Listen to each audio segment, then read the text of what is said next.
This is the White House, and it runs on very strict protocols. President Trump's weekly schedule just isn't one of them. Typical presidents enjoy workspace predictability, but not Trump. He likes to wing it, except when it comes to his personal routines.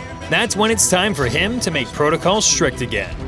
Monday. It's 5 a.m. Monday morning, and President Trump wakes up after exactly 4 hours of sleep, looking from the president's bedroom down at the South Lawn. He never sleeps more than this, and last night was no different. First things first, before he gets out of bed, he needs 3 things: 2 full containers of white Tic Tacs and 1 half-full container of white Tic Tacs. We don't know why he needs so many. Trump once said they're part of his ritual before kissing a woman. After the Tic Tacs, he walks across the hall to the dining room. The president requires no breakfast, just an ice-cold Diet Coke and a comfortable setting where he can review the news. Much of what he sees is curated by this woman, Natalie Harp, his human printer. Her job is to print out flattering articles and deliver them to him in a Lululemon bag. Trump gets the news through another medium these days. His phone is with him, and during his 3rd run for the presidency, he figured out how to use the iMessage feature on his iPhone. So now anyone who has his number can text him a headline or a favorable post on social media. Sometimes Trump likes what he sees so much that he shares it on his own social media platform, Truth Social. He does that now. 8:25 a.m., April 4th, 2025, Trump posts a message linking to a video on X, created by the account called @AmericaPapaBear. The video claimed that Trump would crash the stock market by 20% that month, but that he's doing it on purpose to force interest rates downward. According to the video, Warren Buffett thinks it's the best economic move he's seen in 50 years, something that he later had to deny. Sometimes these posts go further than just making headlines, but those results only come later in the day. If he still has time after reading through his luxury news bag and posting on Truth Social, he's watching the Fox News and Fox Business channels. The shows on during these hours include Fox and Friends and Mornings with Maria. He prefers getting his general information like this rather than through detailed policy briefings. But there's one such briefing he can't avoid. 9 a.m. At 9 a.m., Trump leaves the White House residence. He goes downstairs, crosses the West Colonnade, and steps into the Oval Office. The formal workday always starts with an intelligence overview called the Presidential Daily Brief, PDB for short. Tulsi Gabbard, the Director of National Intelligence, is there to deliver it. But despite its name, Trump isn't the only one she's talking to. Only rarely and by request is the PDB for the president's eyes only. So as far as we know, Trump hasn't made any such requests. But he does have 2 important rules about his intelligence briefings. First, the audience for the briefing is much smaller now than before. Trump harbors a deep distrust of the intelligence community thanks to controversies in his first term. So he and Gabbard have severely restricted who gets the PDB. Vice President J.D. Vance, Secretary of State and National Security Advisor Marco Rubio, Secretary of Defense Pete Hegseth, and CIA Director John Radcliffe are some of the people you'd likely see if you got to be a fly on the Oval Office wall. But there aren't many others.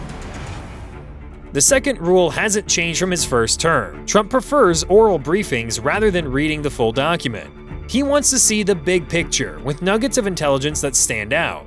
Trump requests to hear nuggets about things that are of personal interest to him, like border security, trading relations, and updates about election fraud. After the briefing, Trump calls his personal aide with a very important request. Now that the top secret briefing is over, the aide comes in and Trump says, "Give me the stuff." Those are the keywords. The aide squirts sanitizer on Trump's hands. One of the many daily duties of Trump's aides is to carry a bottle of Purell at all times, for use whenever he shakes hands or spends time around others. And it's a very important part of the job. But the rules on cleanliness don't just apply to him. Everyone in the administration is expected to respect the president's desire to stay away from germs. Experienced officials know how to avoid shaking hands when they can, and to at all costs not cough or sneeze in the same room with him. Former acting Chief of Staff Mick Mulvaney found that out the hard way on television in June 2019, when he coughed and Trump angrily told him to leave the Oval Office. 10:30 a.m. to 2 p.m. Leaks from his first term clue us in on what comes next. It's what former White House Chief of Staff John Kelly called executive time, and it dominates the day from here on out. Like in The Art of the Deal, Trump uses this time to see what develops. That doesn't mean he's idling, he's always calling or meeting with someone. These meetings just don't have a formal structure and happen on the fly. But it's a Monday, and that means at least one thing is structured like a normal administration. Archives of public presidential schedules show that Monday is typically dedicated to internal policy work that can take a long time to bear fruit. But it's a little different with Trump. Executive actions and orders are taking center stage today. There's one cracking down on illegal immigration and another raising tariffs on Chinese imports. Trump's Morning Truth Social posts haven't forced his staff to adjust plans on these particular executive actions this time. They will soon. For now, the executive orders are ready and waiting for the cameras. The media comes in, ready to see him sign some executive orders. For grander occasions, Trump will sign executive orders in bigger places, like the East Room of the residence. The signings are done now, and it's time for lunch. Trump leaves the Oval Office, walks 2 doors down, and goes to the dining room. According to former campaign manager and confidant Corey Lewandowski, Trump prefers eating meatloaf or a slightly overcooked steak with ketchup right about now. There's nothing else on the official schedule after that. He goes back to the workplace for more executive time and the impromptu meetings and phone calls that come with it. 6 p.m. At 6 p.m., with his working day finished, Trump returns to the residence. He moves to the northwest corner of the second floor to the president's dining room to eat his dinner. Typically, this will be something like McDonald's, Burger King, or KFC. Everyone knows Trump loves fast food, but it's not just because of the flavor. It also comes from his obsession with cleanliness. In his words, "I think you're better off going there than someplace you have no idea where the food is coming from." The thing about the big franchises, one bad hamburger, you can destroy McDonald's. One bad hamburger, you take Wendy's and all these other places, and they're out of business. With his smorgasbord of fast food in front of him, he eats in comfort, overlooking the North Lawn and watching or reading more news, sending out another Truth Social post or two, and meeting with people or calling them on the phone. He works in the residence until he finally goes to bed between midnight and 1 a.m. It's been a busy day, just not in the way that presidents typically stay busy, and today was the quietest day of the week. Things get more bizarre from here. Tuesday, 9 a.m. Tuesday morning, as soon as the PDB is over, Trump invites the media into the Oval Office to watch him sign another set of executive orders with a Sharpie. They're arranged in a giant stack to maximize the show. Immigration is again high on the priority list, and the orders include ideas like sending the National Guard to the border and using the Alien Enemies Act to deport certain illegal immigrants. The attention and signings were the easy, feel-good parts of the day. Trump doesn't go straight to executive time after this. The most important event of the day is about to come. 11 a.m. to 2 p.m. Trump calls French President Emmanuel Macron. The two heavily disagree over NATO and Ukraine funding. We don't know exactly what happens, but Macron later corrects Trump on camera in the Oval Office, saying that Europe had paid for 60% of the aid to Ukraine since Russia's invasion began. If this is what Macron said publicly, I can't imagine how heated the phone call was. After stirring the pot of international diplomacy once again, Trump leaves the West Wing and takes a short walk past the Rose Garden to the South Lawn, where he arrives at the White House putting green, a 2,000 square foot amenity that President Eisenhower, another avid golfer, first installed. It might not be Mar-a-Lago, but it's a welcome way to relax and look good in front of the cameras. After that, it's another evening full of phone calls, fast food, and posting on Truth Social until 2 a.m. Wednesday. After the usual morning routine on Wednesday that climaxes with the PDB, there's nothing set on the schedule. That means a lot of executive time, which means staffers have to prepare for spontaneous decisions. In the first term, high-ranking officials might be fired by tweet at any time. Former Defense Secretary Mark Esper, for example. That hasn't happened this time so far, but big policy shifts have. It's 9:37 a.m., probably just after the PDB ends. Trump says via Truth Social that it's a good time to buy stocks. 1:18 p.m., Trump announces a 90-day pause on non-China tariffs. We've had a big day in the stock market. Things are coming back, and they're coming back very rapidly. The news sends the stock market soaring before his staff knew anything about the idea.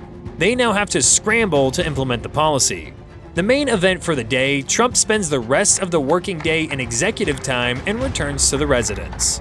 Thursday, the PDB ends. Today, there's no shift in policy by Truth Social post. The president's focus is elsewhere. Trump promised to cut Biden's environmental regulations, and in November, his transition team laid that groundwork. That will be the focus today. These regulations were extensive, covering everything from light bulbs to shower heads. The bathroom regulations might upset him in particular because he has an important shower ritual he always observes, one that involves a very particular kind of soap.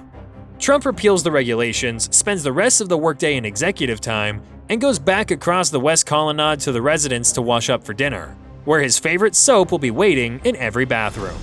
Trump instructs his housekeepers to ensure a steady supply of Irish Spring bars, but they are not allowed to throw the bars away even if they're reduced to slivers as tiny as his hands. That is exclusively an executive decision. After using the precious soap, the president goes through his evening routine before heading to the bedroom and to sleep. Friday. On Friday, Trump wakes up and goes through his normal routine, with one exception. He's finalizing his weekend plans. Afterward, he walks downstairs to the Oval Office for the PDB. After that, it's a unique end to the Trump work week. The president likes to be at the center of public attention, just not as much on Fridays. His publicly released schedule shows significantly fewer engagements today than on other days. Trump prefers limiting public appearances, but even though he might not be in front of the camera as much today, his media footprint is always on his mind. Trump spends much of his time on Fridays strategizing behind closed doors and figuring out how he'll dominate the weekend news cycle. Before 6 p.m., he knows what he needs to do. But first, he leaves the Oval Office, goes back to the residence, and makes sure everything he needs is packed. Then he goes to the South Lawn, answers a few questions from the media, and heads into Marine One. Experienced Trump watchers know to keep an eye out. Some of Trump's quirkiest social media posts come during Friday nights, and this one is no exception.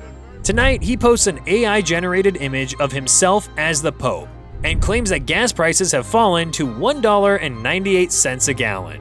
The real average is $3.18, and Trump's chances of being elected Pope in the coming conclave are minimal at best since he is married, but the posts are sure to keep people talking about the president over the weekend. His mission accomplished, Marine One lands at Joint Base Andrews. The president transfers to Air Force One with no public schedule or official destination, but most people can guess where he's going for the weekend. Mar-a-Lago and its 9-hole golf course awaits. The White House putting green is a little too small. But wherever he is, Trump's work routine doesn't change much. Late to bed, early to rise, and ready to change the country in his unique way, as long as his personal routines are respected. Bye for now.